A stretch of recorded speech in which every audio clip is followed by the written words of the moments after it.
Hello everyone, welcome to study gloss. मेरा नाम है सरिता। दोस्तों, अब की बार नीतीश सरकार। जी हाँ, हम बात करने जा रहे हैं बिहार असेंबली इलेक्शन 2020 की।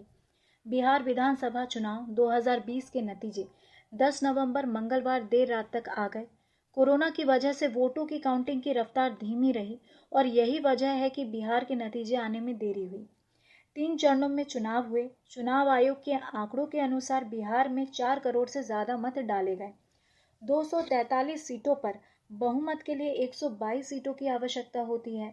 एनडीए और महागठबंधन के बीच नेक टू नेक फाइट हो रही थी, जहां एनडीए को 125 सीटों पर जीत हासिल हुई, जिसमें बीजेपी 74 सीटें, जेडीयू 43 सीटें, हम को 4 सीटें और वीआईपी के हिस्से 4 सीटें आई।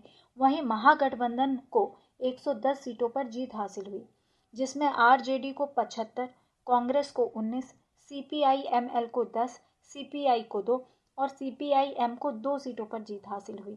अन्य के खातों में 8 सीटें आईं, जिसमें एआईएमआईएम को 5, बीएसपी को 1, एलजेपी को 1 और निर्दलीय को 1 सीट हासिल हुई। इस तरह एनडीए ने बिहार विधानसभा की 243 सीटों में से 125 सीटों पर जीत हासिल की, जबकि राजद महागठबंधन ने 110 सीटें जीती। इसके साथ ही नीतीश कुमार ने लगातार चौथी बार मुख्यमंत्री बनने की राह साफ कर ली है। चुनाव नतीजों के बाद बिहार के डिप्टी सीएम सुशील कुमार मोदी ने बिहार की जनता को धन्यवाद दिया है।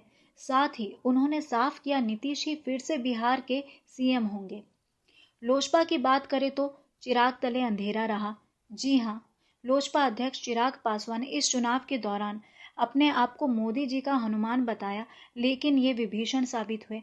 हालांकि लोजपा प्रत्याशी बिना किसी गठबंधन के अकेले अपने दम पर चुनाव लड़े और 1 सीट पर जीत हासिल की। 30 से अधिक सीटों पर नीतीश की पार्टी जेडीयू की हार का कारण बनने वाले लोजपा अध्यक्ष चिराग पासवान ने चुनाव में एनडीए की जीत को पीएम नरेंद्र मोदी की जीत करार दिया है। उन्होंने ट्वीट किया, बिहार की जनता ने पीएम पर भरोसा जताया है, लोगों में भाजपा के प्रति उत्साह है। वहीं असदुद्दीन ओवैसी की पार्टी एआईएमआईएम का प्रदर्शन सबसे अच्छा रहा। ओवैसी की पार्टी ने 5 सीटों बायसी, अमोर, कोचाधामन, बहादुरगंज और जोकीहाट पर जीत हासिल की। ओवैसी ने कहा, यह उनके लिए बेहद महत्वपूर्ण मौका है। हम जनता से किए वादों को हर हाल में पूरा करने की कोशिश करेंगे। एक और चुनावी चेहरे की बात करें, पुष्पम प्रिया चौधरी। खुद को बिहार का मुख्यमंत्री उम्मीदवार घोषित करने वाली प्लूरल्स पार्टी की अध्यक्ष पुष्पम प्रिया 2 सीटों विस्पी और बांकीपुर से चुनाव लड़ी और दोनों ही सीटों से हार गई। चुनाव में मिली करारी हार के बाद पुष्पम प्रिया ने कई ट्वीट्स किए।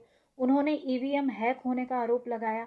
उन्होंने कहा, प्लूरल्स पार्टी के वोट एनडीए को ट्रांसफर कर दिए गए हैं, प्लूरल्स पार्टी के वोट चोरी हुए हैं। इस तरह के कई आरोप उन्होंने ट्वीट्स के जरिए लगाए। साथ ही कई और बड़े चेहरे को इस चुनाव में हार का सामना करना पड़ा। जन अधिकार पार्टी के अध्यक्ष पप्पू यादव मधेपुरा सीट से हारे। शत्रुघ्न सिन्हा के बेटे लव सिन्हा बांकीपुर सीट से हारे। बाहुबली आनंद मोहन सिंह की पत्नी लवली आनंद सहरसा से हारी और शरद यादव की बेटी सुभाषिनी बुंदेला भी बिहारीगंज की सीट पर अपनी जीत दर्ज नहीं कर पाई। वहीं बात करें महागठबंधन की तो तेजस्वी यादव के नेतृत्व में महागठबंधन ने अच्छा प्रदर्शन किया, लेकिन एनडीए के आगे उनकी पार्टी बहुमत से दूर रह गई। किसी भी पार्टी को बिहार की सत्ता में आने के लिए 243 विधानसभा की सीटों में से 122 सीटों पर जीत हासिल करना आवश्यक है। चुनाव में महागठबंधन के सीएम उम्मीदवार तेजस्वी यादव ने नीतीश कुमार को कड़ा टक्कर दिया, लेकिन आरजेडी बढ़त हासिल करने के बाद भी पिछड़ गई। बात करते हैं उन मुद्दों की जिस कारण तेजस्वी यादव बढ़त हासिल करने के बाद भी पिछड़ गए।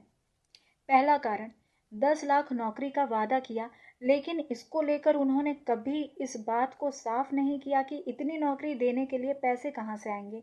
नीतीश ने इस बात को लेकर हर रैली में तेजस्वी यादव पर निशाना साधा।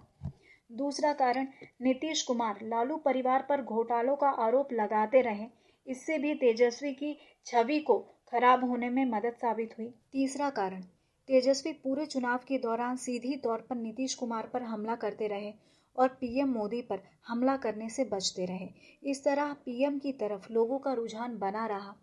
चौथा कारण, तेजस्वी यादव स्थानीय विकास, बेरोजगारी, शिक्षा, भ्रष्टाचार, महंगाई, गरीबी जैसे मुद्दे उठाते रहे, लेकिन उन्होंने हमेशा राष्ट्रीय मुद्दों से दूरी बनाई रखी। 5वां कारण, आरजेडी ने इस बार वामपंथी पार्टियों के साथ मिलकर चुनाव लड़ा। वामपंथी दलों के साथ चुनाव लड़ने से तेजस्वी को नुकसान हुआ क्योंकि इन पार्टियों का प्रदर्शन काफी खराब रहा।